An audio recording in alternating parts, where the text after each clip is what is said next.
Dr. Paula. I know your last name. I'm sorry about that. She's a historian, ethnic studies scholar, and associate professor of Africana Studies at Virginia Tech. She's also a retired professionally trained dancer who appeared with the Aleo Pomare Dance Company and the Newark Dance Theater. Her musical theater credits include Ain't Misbehavin', Little Shop of Horrors, and the European Tour of Hair. She's the biographer of a forthcoming publication about May Mallory and the Monroe Defense Committee. And as we'll hear from her presentation, her family was very close to the Mallory family. And she's also the author of one of my favorite books that's called Beyond Lift Every Voice and Sing, The Culture of Uplift, Identity, and Politics in Black Musical Theater. Welcome, Dr. Seniors. Thank you so much for inviting me. Before I begin, I'd like to thank you, Karen Taylor, for inviting me, and Joan Gibbs for introducing you to my work. My gratitude also goes to Dr. Denise Da Silva, Sandra Angeleri, Carol Boyce Davies, Gloria Dickinson for encouraging me to write this history, my family legacy. May Mallory, the Monroe Defense Committee and World Revolutions, University of Georgia Press, 2022. My gratitude also goes to Dr. Joanne Gabin and Jeannie Seiler for awarding me 2 years at Virginia Humanities to work on this book. I'm also very thankful that I met Yi Yin Fong, a Sarah Lawrence MA graduate who contacted me for her research on May, who idolized May and follows in her footsteps as a social worker and a psychotherapist. For the moment where Yi demanded that I reveal that my talks are about my family, that this story should not be told from a critical or academic distance, I am truly grateful to Yi and honor Ms. Fong for that moment and her work on May Mallory. Oh, where's my slides? Oh, can I share my, how do I get my slides? Share screen? Oh, there we go. Okay. Technology, let's see.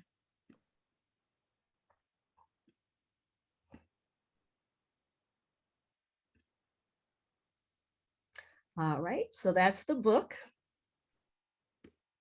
So I am incredibly honored and find it quite a compliment to be considered a movement veteran. As a historian and the only definitive expert on May Mallory, given our familial relationship, I've spent 16 years conducting major archival research nationally and internationally on this book, which chronicles the radicalization and history of my adopted grandmother, Ethel Azalea Johnson of the Negroes with Guns movement, my family members, self-defense advocate May Mallory, and her Black nationalist rebel girl daughter, Patricia Mallory. Ruthie Stone of the Trotskyist Workers' World Party, and my mother, Audrey Proctor Seniors of the Radical New Orleans NAACP, the Workers' World Party, and the Monroe Defense Committee, founded to support May and the defendants. As the only authority on May Mallory, I maintain these women belong in the historical record, having been excluded for a more palatable, male-centered, misogynistic, anti-communist, conservative history. So my book places these women at the center of history. I've been giving talks about this nationally and internationally since 2007. I've published 2 book chapters on May Mallory and have been cited in the New York Times concerning May for nice white people. My book and this talk use historical analysis, archival research, interdisciplinary studies, personal remembrances, interviews, character sketch, and biographical exposition. So I am like John Blake's interviewees in Children of the Movement, though leftist. Raised in the Trotskyist Workers' World Party, my family, Audrey Proctor and Clarence Henry Seniors, belonged and founded the Monroe Defense Committee, They belonged to the Youth Against War and Fascism, protesting the Vietnam War. And my mother and I, as a child, joined Harlem's Black Panther Party. As an organic intellectual, everyday political activism, my mother included me in all her political activities. Thus, I became the radical daughter activist. My parents' commitment to politically conscious research and activism informs my scholarship. I continue to work for political and social change as a professor at Virginia Tech and as a member of the Iraqi Veterans Against the War, 18 Million Rising, an Asian American group, Asian Americans Advancing Justice, Native American and African American alliances, and advocating against police and white supremacist violence against African American and Native American women before and after the grand global apocalyptic pandemic.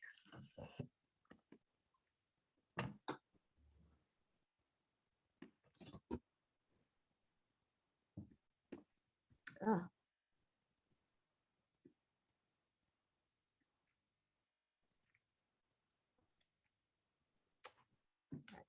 Don't seem to be able to move forward on my slides. Let's see.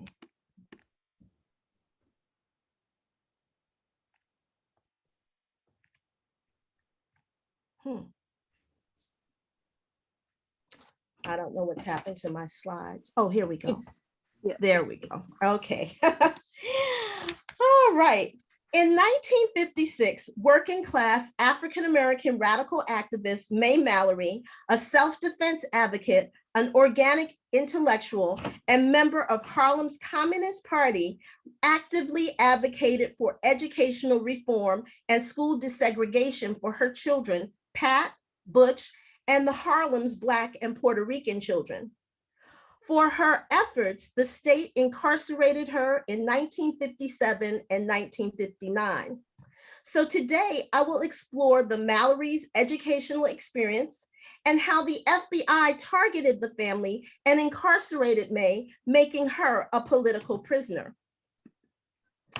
So in 1965, with the May and the Monroe Defense Committee case 1, May, my mother, my father, and I, age 2, moved from Monroe to New York and Brooklyn, respectively. My mother and I regularly visited May and Pat in their Harlem skyscraper, with Malcolm X's photograph prominently displayed, as it was in our home. Sometimes my friend Hindi would come, and her parents were Joyce and Reuben, also belonged to the Workers' World Party. May, Pat, and my mother would drape us in beautiful African fabrics around our little bodies and wrap our heads in gorgeous, wonderful gales. May was gregarious, wonderful, and she had an infectious laugh and warm arms that embraced me. Pat, a grown-up, with her afro, was beautiful, fun to be around, and they made me feel cherished. We were a family. So in her autobiographical notes, May proclaims, weighing in close to 10 pounds, I arrived on the scene that day in Macon, Georgia, June 9th, 1927, to a working class, semi-agrarian family, end quote. So May was raised through what Suter Karsa, Gutman, and Heineke define as shared parenting and socialization to address a family's, quote, economic and social reality, a parenting style linked to literacy. In Macon in 1930, at the age of 3, May learned how to read and write. Quite an accomplishment in a state in which 79.4% of African Americans were illiterate. May's literacy, however, proved an issue for her anti-intellectual, anti-education family. May. During this period, I became aware of my problems as a person. I always had a thirst for knowledge. end quote. Now, because of her strong desire for education and their old Southern Baptist retrograde, misogynistic, and patriarchal beliefs, her family led her to believe that something was fundamentally wrong with her. Notwithstanding this, May attended the rural Hazel Street School, where the Black woman principal taught the children, "You must stand tall and face the world with your heads held high, your shoulders thrown back, and walk to the tune of 'This world is mine.'" Now, this left an indelible imprint on May, who soon left Macon due to white supremacy. In 1940, in the 7th grade, after encountering white supremacist immigrant women teachers, May encountered kindness. I had an Irish teacher who was mostly interested in an academic mind rather than the color of your skin, because she hated anyone who wasn't Irish. I got along famously with her because I guess it was like her need to be there, her justification to be there, because she had found an academic mind. Now, May recalled that her teacher cultivated her intellect, taught her that she deserved womanhood rights, and should expect to be addressed as Miss Mallory. Her teacher encouraged her to learn sewing as a career choice. May. She sent me to a so-called grade A school. Although I didn't get an academic schooling, I went into a vocation. Now, while most Blacks were tracked into domestic service, and this teacher did move May away from that field, she still tracked her into a career demarcated for Black women. May longed for a scholar's life. So she had white immigrant women who conscripted her to worker, and her family obstructed her aspirations of becoming a scholar, for they arranged a marriage at age 17 with 2 children by 19. May. Now, I love babies. I think that they are wonderful, but I think there is more to life than having children. So I left my husband with children in tow. Working in factories, joining the workers' union, May chose a life of learning and political activism with the Communist Party, unable to co-join motherhood with activism. Pat.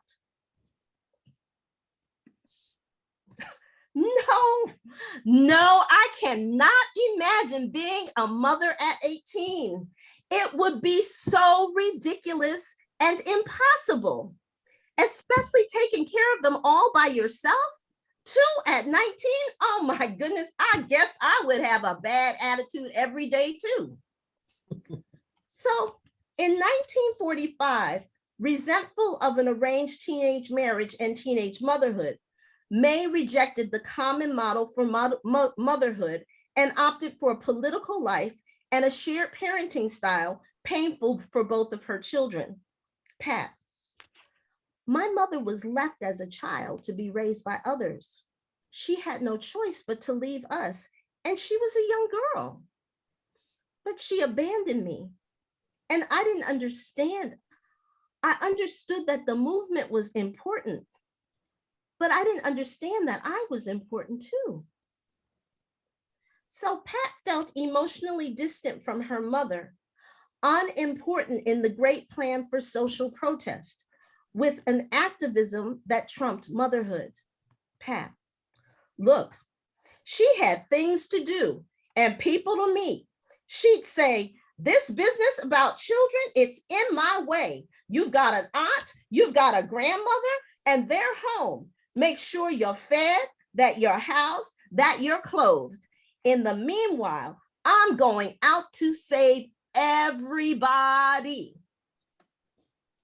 So Pat had a difficult childhood, given the shared parenting and lessons from the family in retrograde ideologies.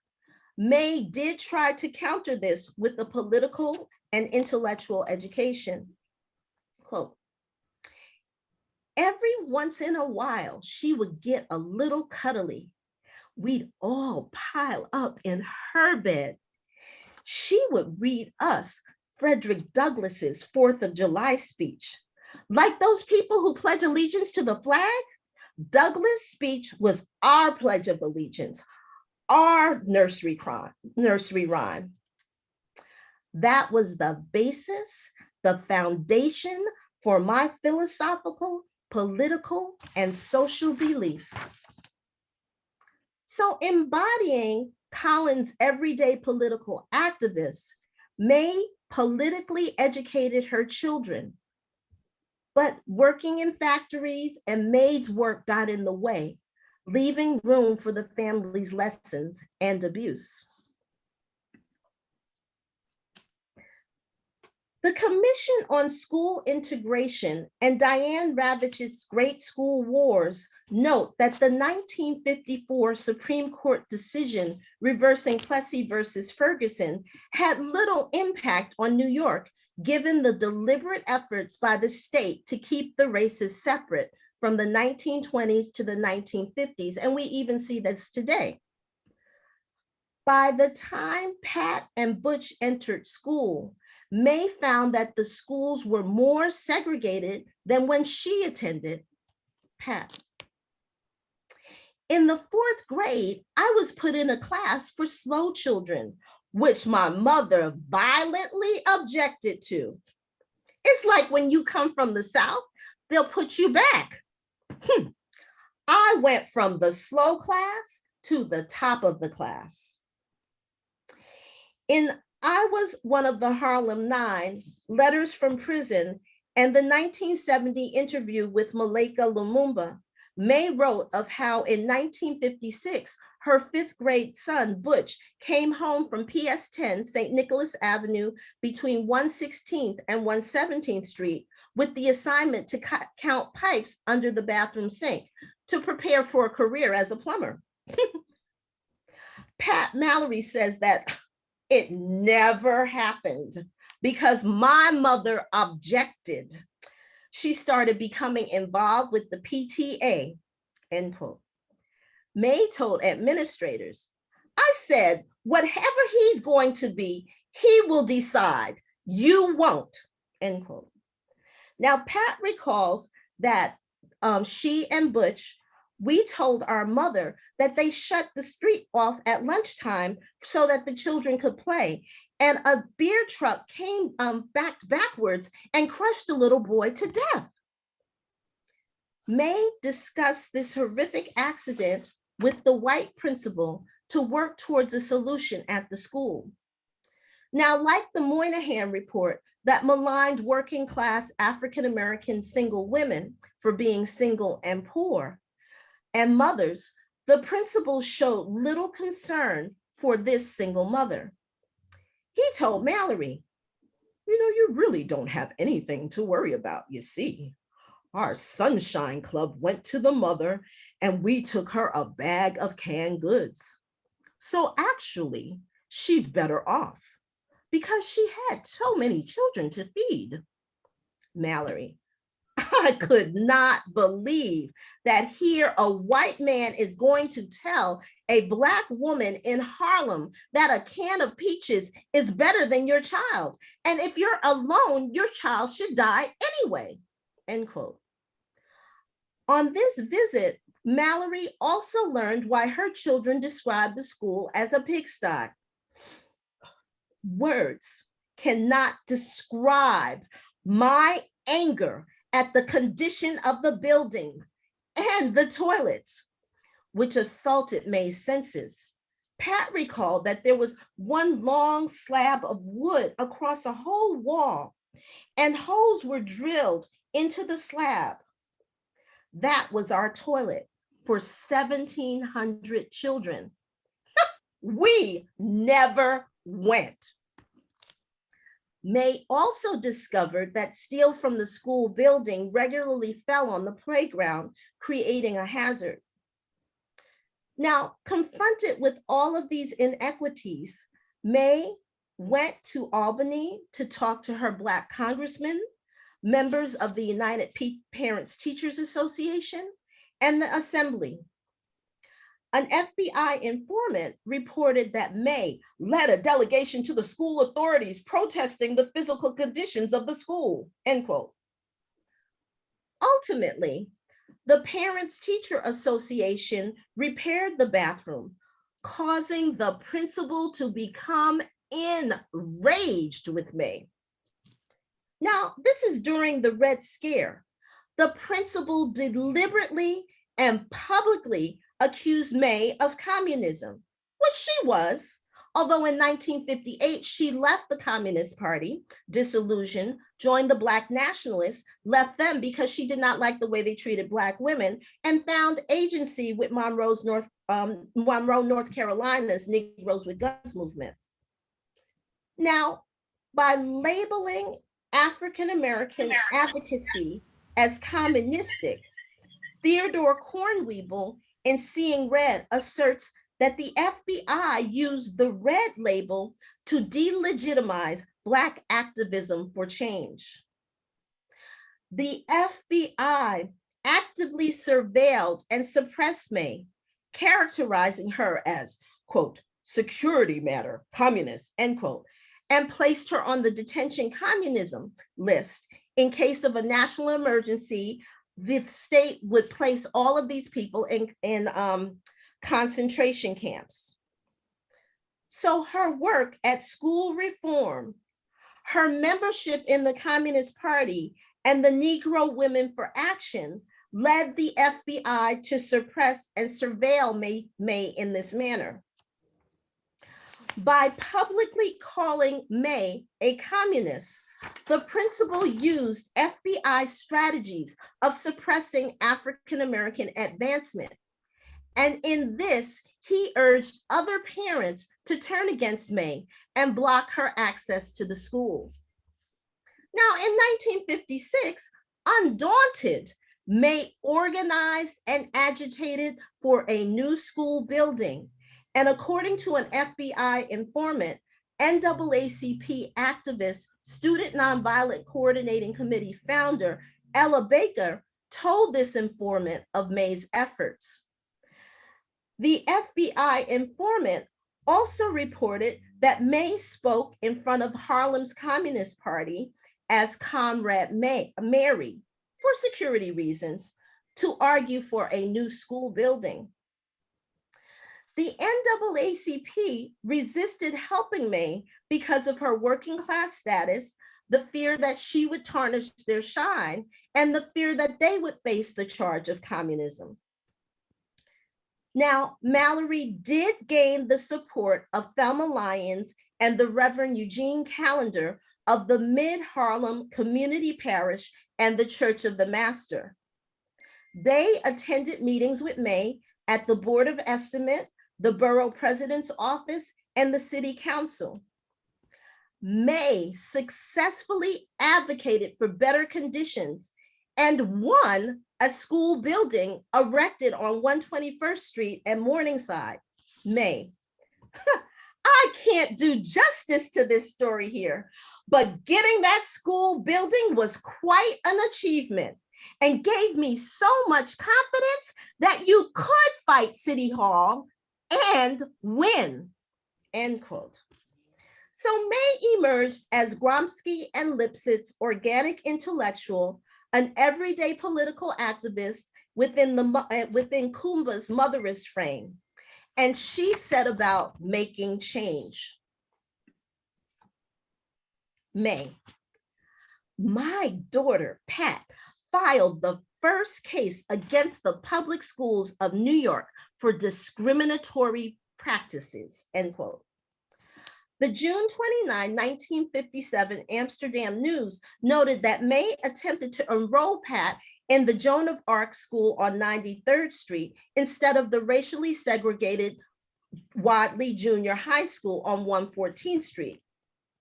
Now, May's FBI file held her letter to the Assistant Superintendent of Schools, May. There will be no opportunity to interact with children of other races. The faculty of the school is made up of substandard, inexperienced teachers. And the physical plant, in spite of renovations, is still substandard. So her lawsuit, filed by Brooklyn Law School student Paul Zuber, reiterated these claims. And for their actions, the FBI maintained files on both of them. So let's think about, what was Pat's experience in this whole situation? Pat says that her mother thrust her into the case and did not ask her whether she wanted to be involved. Pat: I guess she felt that I should have known. I didn't feel like I had a voice. So, I just went along with whatever was happening. Parents at that time didn't, talk to you and explain. At least my mother didn't. I just got bits and pieces of what was going on. And that is one of the issues I had with my mother. You sort of learn by osmosis. And then too, I didn't feel like I had a say. So like other activist parents, May did not tell Pat what was being done on her behalf. Now, my own mother, Audrey Proctor Seniors, explained to me why we marched, but May did not. Ultimately, they lost the suit at the Supreme Court and the state upheld zoning laws. On September 9th, 1958, May Mallory and the Parents Committee for a Better Education in Harlem responded to the loss, leading to her television appearance on Byline. The Amsterdam News reported, Mrs. May Mallory, the leader of Harlem mothers who are keeping their children out of segregated schools, did a wonderful job presenting her case. May: I don't want my child to sit side by side white children. I just want the same classroom with equal opportunity for my child to absorb what is being taught. Now, we can see that the argument changed here a little bit to equalization, like Louisiana Black teachers who advocated for equalization instead of desegregation. Louisiana State University Special Collections, Baton Rouge. May: about 100 of us agreed to keep our children out of school if we could not change their junior high schools, end quote. According to Ravitch and the Commission on School Integration, New York promoted pupil transfers and optional zoning for white children to transfer to white schools when communities changed from white to Black or Puerto Rican, while blocking Black and Puerto Rican parents from these same options. Elementary schools also sent white students to certain junior high schools to keep the student population white. So this is what May and the Harlem Nine are encountering. And May and the Harlem Nine, were blocked from these options afforded white parents. Pat: so our parents took us out of the school and we went to freedom schools. It was almost like homeschooling. We went to the 369th Street Armory, after school programs, and Saturday tutoring, end quote. May and the Harlem Nine hired a teacher and held classes at Emmanuel Sunday School at 126th Street and 3rd Avenue. Now, their actions predated the Black and Puerto Rican parents of Ocean Hill, Brownsville, 1968, who fired white supremacist teachers and implemented a Black and Puerto Rican history and cultural curriculum, only to be shut down by the white-controlled teachers union. And I got this information from J.B. Matthews' papers at Duke, Eyes on the Prize, and other documents. May and the Harlem Nine's actions also predated Compton's Afrocentric Communicative Arts Academy, 1969, Melissa Smith, New York Times. For May and the Harlem Nine's actions, the state charged them all with child neglect. and this led many to abandon the efforts. May. I think it's only fair to say that most of us were getting reprisals in some way. The women were all for the programs, but the husbands faced losing their jobs. Since I had no job and no husband, I stuck it out.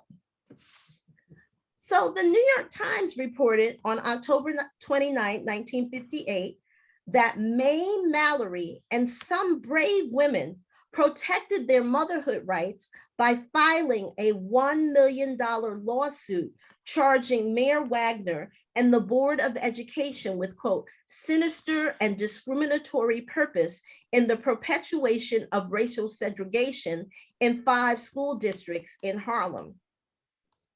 May soldiered on, unafraid and undaunted. For her efforts, she was incarcerated for educational advocacy, and this greatly affected both of her children. So in 1956, the National Security Council and the FBI turned their attention from overthrowing leftist governments, Iran 1953, Guatemala 1954, to oppressing US citizens. By 1957, the counterintelligence program was primed as a weapon in the long struggle between African Americans and the government. COINTELPRO used dirty and illegal means with the ultimate goal of destroying human beings who they saw as enemies, and to compel them to commit suicide, according to Tim Weiner in Enemies, A History of the FBI, and Rodri Jeffrey Jones in the FBI. Through tax harassment and tax audits, COINTELPRO worked with the Internal Revenue Service to target people when their finances were strained, to drive people to self-destruction, to instill doubt and hate. Weiner notes that they wanted to, quote, destroy the public lives and private reputations of members of the Communist Party and everyone connected with them and Black citizens. In 1957, May Mallory found herself ensnared in the FBI's web. Mallory's June 21st, 1957 FBI file revealed the tax harassment strategy. The Welfare Department social investigator, Ms. Heidi Schulenklopper, told the FBI that May is a constant source of trouble to the welfare department, and we will take legal action against Mallory, given she drew welfare checks while employed, end quote. So they arrested May in 1957 and 1959 for grand larceny and fraud, for collecting welfare checks and working at Brooklyn's New York Feather Company, 1952-1954, and Easton Manufacturing Company, 1958. Now, May told the Amsterdam News in June 1957 that she had told the welfare department in 1953 that she was working. She said, but nothing was said of it, and that the city targeted her because she led educational reforms. Quote, I was thrown in jail, charged with grand larceny, and when I went before the judge, we had quite a hassle. I told him about himself. Reverend Callender provided May's $1,000 bail. Now, just an aside, she did try to pay them back. She paid them about $300. Now, May used her wit in response to the charges. So I told them that I would definitely pay them as soon as they turned Manhattan Island back to the Indians. But until such time, don't bother me. In their efforts to suppress May's motherhood rights, they also targeted her son, Butch, May. They tried to say he was a delinquent The judge said I was trying to make him out something out of him that I wasn't, whatever that means. Now they have taken my son away. So threatened with the idea that May was raising little radicals, authorities arrested Butch, charged him with delinquency, placed him in the notorious Spofford Juvenile Detention Center, and then, against May's wishes, gave him to her retrograde aunt and uncle, who corrupted him. Now, Pat told me of her feelings during this time. I just knew she was in jail for receiving home relief. I couldn't quite understand what that was about. I didn't know it was debtor's prison. Now, they probably talked about it about her incarceration in the family because they were also very embarrassed by my mother's activities. In fact, I had one relative ask my mother, "Ain't you scared?" That's what she asked my mother because they were scared. But my mother was just so forward with this stuff. She scared the family. With May's incarceration, Pat moved in with the aunt and recalls, "I remember my mother was in the women's house of detention. The only thing I can remember, and I remember it very clearly, I went to bring my mother some clothes, a nightgown, and my aunt went with me. And when we got there, you had to give it to somebody. And the officer looked at it and she said, 'This is not a hotel.' She was very nasty to me and I was hurt. She was not kind. What do I know about the prison system at 12? Like Pat, many children of the incarcerated, like Kimberly Burke's 7-year-old son, chronicled in Interrupted Life, Experiences of Incarcerated Women in the United States, found themselves treated cruelly by prison staff. They dehumanized prisoners, and this dehumanization seeped into their treatment of the prisoners' children.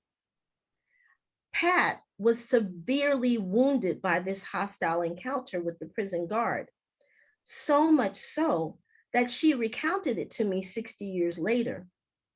"Pat, I had this, really fancy nightgown and the police officer wouldn't take it, but she also gave me a tongue lashing. Instead of saying, look, this is very sweet of you to bring this to mommy, but we have certain things they wear and this is not one of them. So you can bring her something else." None of that. Like I was the prisoner. Like I had committed some kind of crime. Like the next minute I was going to be in shackles. That's how I felt. So May recounts the incarceration and how it was very hurtful to her as well. Quote, "They tried to make my life miserable and I just fought back. I was disposed of the house I was living in. The whole world just crashed down. They try to pile as much on you as they can pile on you to see if you'll snap, to see if you'll break. And I'm determined I am not going to." Now, the fraud case was 6 years old, leading to the actuality that COINTELPRO used illegal means to cause May to lose her home, to cause her son's delinquency charge, and for COINTELPRO to initiate tax harassment. So Pan-African Communist Party member Ramona Garrett gained May's release on $1,000 bail. These incarcerations caused the family extreme anguish and hardship. So in 1957, the FBI sought to punish Pat for her mother's activism by contacting her school, a common strategy, which we saw with Butch, which we saw with Cornell graduate Paul Robeson, Paul Robeson Jr., who they rendered unemployable and Esther Cooper Jackson's daughter, who they expelled from nursery school. So at the age of 12, Pat experienced emotionally harmful treatment at school. Pat. The teacher in the classroom had a section of the classroom cordoned off for people who were bad, called Never, Neverland. We were reading something in our books about Russia, and from listening to my mother and her communist friends talking, Russia didn't seem like a bad place. And I was telling a little friend of mine next to me, Russia isn't that bad. The teacher put me in Never, Neverland. So talking too positively about Russia made Pat a threat to the government and the other children, thus banishment and further humiliation. Pat. Because I said Russia was a good place, and because of the desegregation case, I was not allowed to graduate with my 6th grade class. While they did not ban me from coming to the school for graduation, me, my mother, and Paul Zuber had to sit in the back of the auditorium. Zuber tried to make the graduation celebratory. Pat. He asked me what kind of flower I wanted for graduation. And I said an orchid, and he bought me an orchid, and I wore it on my dress for 6th grade graduation. So Pat found herself blacklisted and victimized at age 12, an FBI instigated tragedy. So in conclusion, we see that May Mallory's extraordinary efforts at educational reform led to state surveillance and imprisonment. We see the effects of her efforts led to the state to oppress her children. We see the effect of the desegregation case on Pat, which mirrored in many ways the way activist children's parents taught them activism. And we see May's erasure from the historical record for a more palatable, conservative male civil rights history. So, my book, my research, I am trying to change, I will change that narrative. Thank you. Dr. Seniors, thank you very, very much for bringing parts of May and Pat's life to life. I mean, that was really dramatic. Does anyone have any questions or comments? Yeah, my group, we were interested in what had happened to the children, and you really filled us in on a little bit more than was in the reading that we saw. Thank you so much. And by the way, Diane Harvey sends her regards. I danced with Elio Pomare as well, twice in my career. And I just texted her. She said hi. Oh, thank you. Yeah, thank you. That was the best dance company I ever danced in. Him Yeah. and York. And Elio Pomare was quite a political force in the dance world. They called him the angry black man. Yes, yes. Thank you for your lecture. Thank you so much. Any more questions or comments? Yeah, can I ask a question? Yes. Thank you, Dr. Seniors, first and foremost, for giving that background and perspective on her children, because that was something that I wondered as well. But I'm also wondering, did Mallory know that she was being surveilled by the FBI? They all knew they were being surveilled. So she knew she was being surveilled. That's why when she went to talk to the Harlem Communist Party, she called herself Comrade Mary instead of May. She did not know the extent of the surveillance. She did not know. So, with the Monroe Defense Committee issue, they had actually tapped her house in the Harlem skyscraper projects. They followed her in every city, every state that she was in. She did not know the extent. It was pretty brutal. Yeah, pretty brutal. Oh, thank you for that. Because prior to us having this lecture from you, we looked at those FBI files and we were like, oh my gosh, like this is pretty intense. Like we were curious as to whether or not she actually was aware of that. Oh yeah, they all were aware. They just did not know. I mean, it could be your best friend that's sitting next to you is the FBI informant.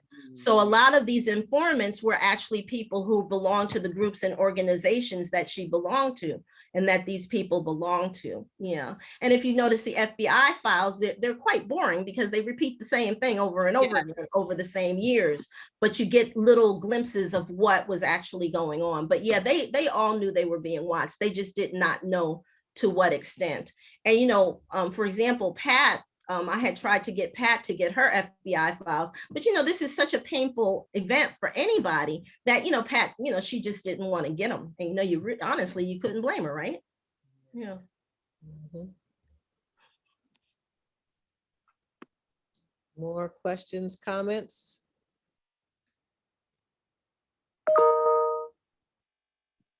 I guess I have a question. So in the first half, we was looking through the FBI files, and I noticed, and I might just be too young to know this, but I noticed I googled like one of her former places of residency, and I noticed it was by City College, and a building necessarily didn't pop up. So I was wondering if it was just like kind of just they built on the land, or I guess my bigger question is her knowing that she was being followed. Do you think that there were things that they intentionally did to kind of derail some of the attention that they were getting? Of course, they were trying to advocate in many ways, but do you think that they were like trying to also throw people off with some of the things they did? Who, May? Do you think May was trying to throw the FBI off? Is that what you're asking me? Yes. Yeah, I mean, I think a lot of times, people did, as I said, just a good example, her going to the Communist Party, even though it was in Harlem, calling herself Mary instead of May. But then the FBI know that that's May and not Mary, right?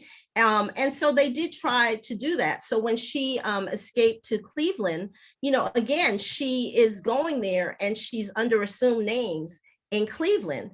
And it was, and they honestly wouldn't have found her if her family had not, her family had not turned her in, because she was going under assumed names. She would have very willingly gone to Cuba with Robert F. Williams, but yeah, I mean, my father, for example, he wrote under A.T. Simpson, for the Workers' World Party and the newspaper and the what's the black the Messenger, what's it called, the Nation of Islam newspaper. Muhammad Speaks. Yeah, he wrote under different names because they knew they were being watched. They knew it. Yeah. Mhm. Thank you, Imani. Thank you. Hi, Dr. Seniors. Yes. I have a question. So earlier we talked about the role of feelings and how does that play out necessarily in the classroom, and The role of what? feelings and emotions and how we can look at things from an emotional lens instead of just an intellectual one. And when you presented Pat's side of the story, you were able to open that gateway. So I guess I have a question is what was Pat and Butch's relationship like with their mother in their later years? How did it continue to develop? Yeah, so unfortunately Butch, because he had been, in the Spofford detention facility, and because the secondary family, coddled him and let him do whatever he wanted, he ended up going to the Vietnam War and getting involved in drugs, and dying, not a nice way. And so, that probably is, dealt, as you said, with feelings in terms of that. Pat says that they didn't like that they never felt any love for their mother, that neither she nor Butch felt any love for their mother, and that he felt the same way that she did. Could you repeat your question so I can answer it? I answered part of it. Repeat your question so I can answer it. So the second part was like, what was the relationship like their relationship like in later years, but you're telling me. Yeah, okay. So Pat, had a contentious relationship with her mother. And so she says that, it just was, was not the most, like, I had a beautiful relationship with my mother, and I was surprised that Pat didn't, because May, to me, was a beautiful, wonderful person, but she was not so much with her kids. And so Pat had a conflicted relationship with her mother. They did end up going to church together to, it's not Youngblood's church, I'm forgetting the name, but there's a very political church that they went to, and they went there together. But Pat just, it was this not a good relationship. And so when May was in the nursing home, Pat had gone through a whole bunch of different series of, self-revelation type of things. And so one of the things they told her to do was, to go tell her mother, mommy, I forgive you. And so she said that she went to the nursing home, and she said she was trying to figure out how to do it, so that May wouldn't say anything, right? And so as she's walking out the door, she goes, Mom, I forgive you. And she said, May said, for what? I didn't do anything. What do you forgive me for? I was a perfect mother, so it was just this really fractured, relationship. And, you'll find that, May had a big personality, and she was one of these people that she was very political. And sometimes these kind of people don't get along with everybody, forget about their kids, but, everybody else. And May was kind of that type of person. Did I answer your question? You did. Thank you. You're welcome. How long was she incarcerated? May was she's been incarcerated. She was incarcerated twice, I think for 30 days, both times in New York, 1957, 1959.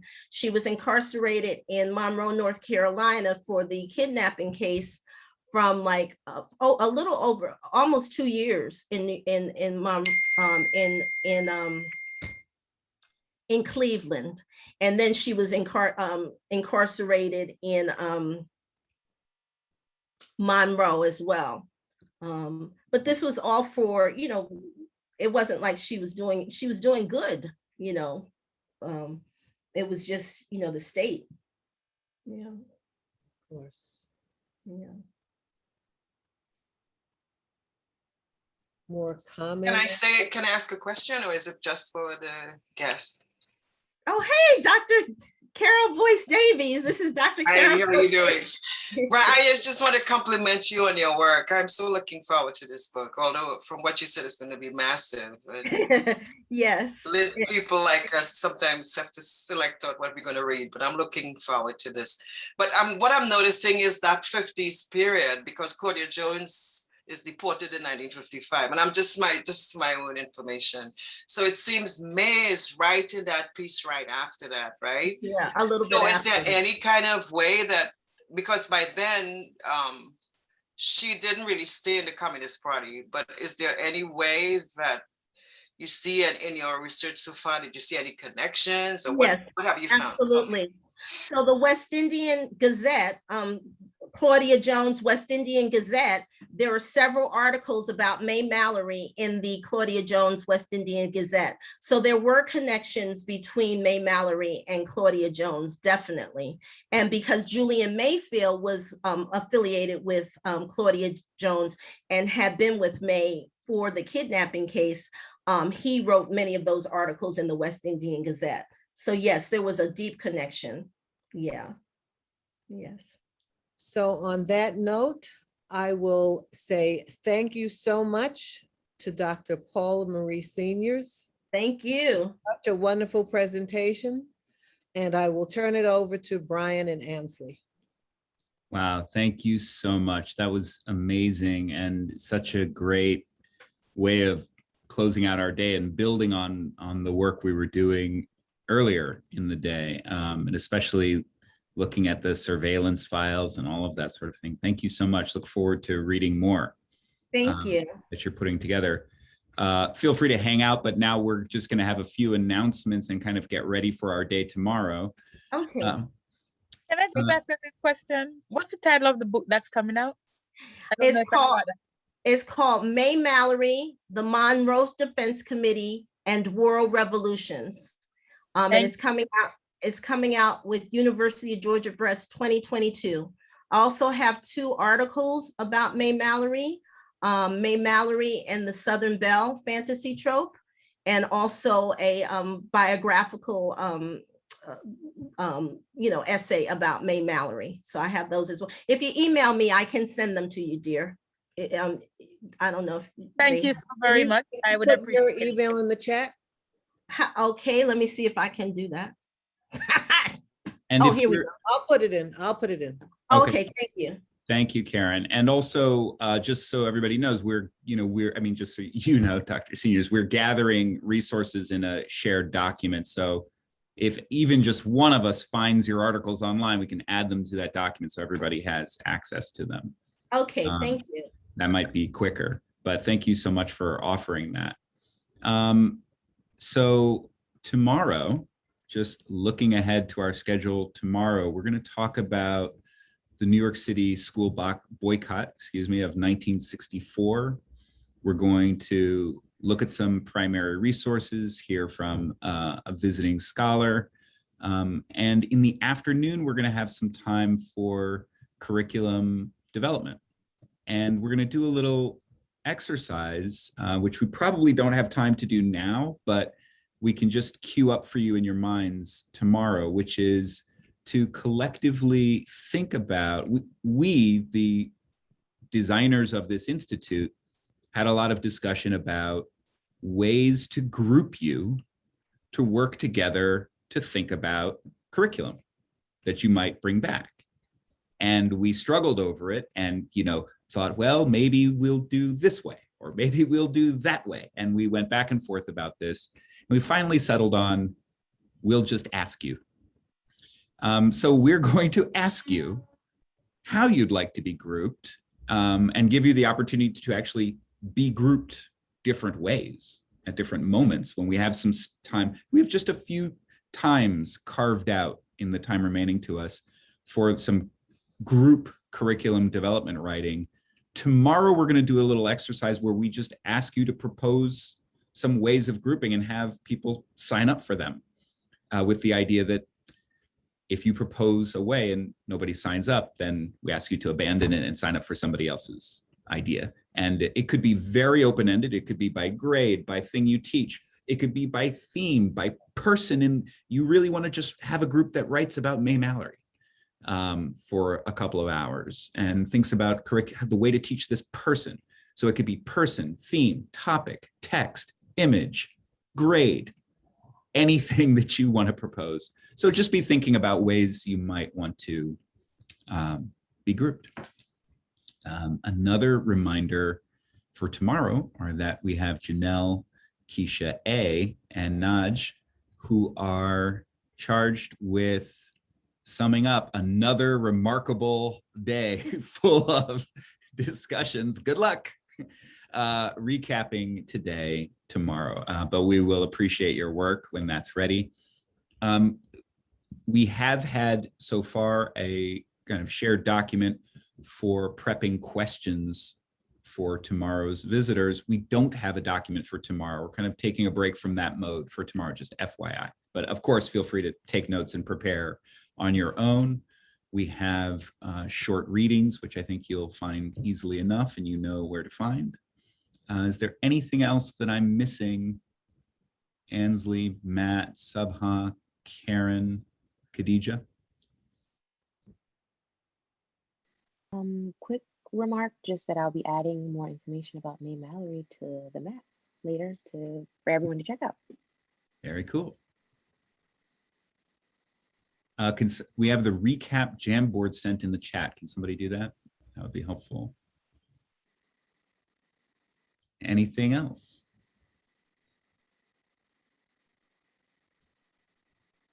Just a note of gratitude for all of your great thinking and questions and ideas today. And I'm looking forward to tomorrow.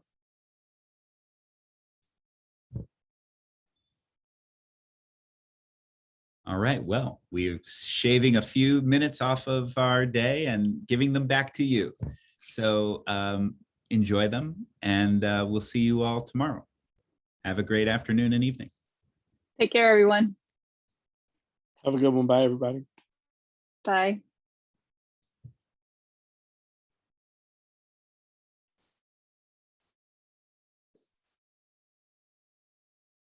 Brian, I just muted.